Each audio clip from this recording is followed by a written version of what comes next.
Miavonavona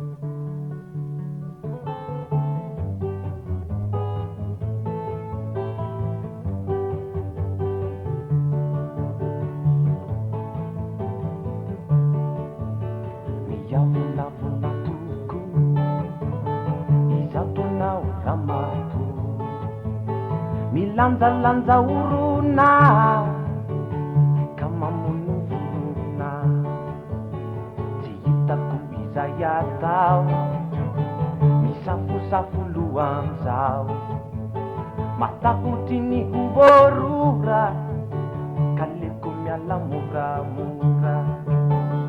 Eny lavitreny aho no mitazana anao, variana dia variana anjakany fahorina.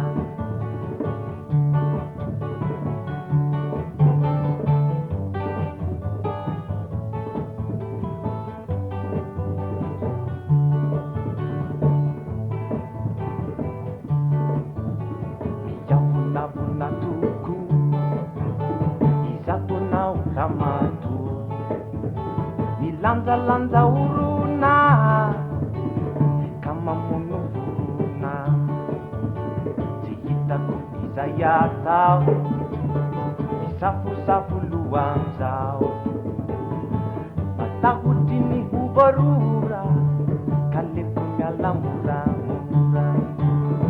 Eny lavitreny aho no mitazana anao, variana dia variana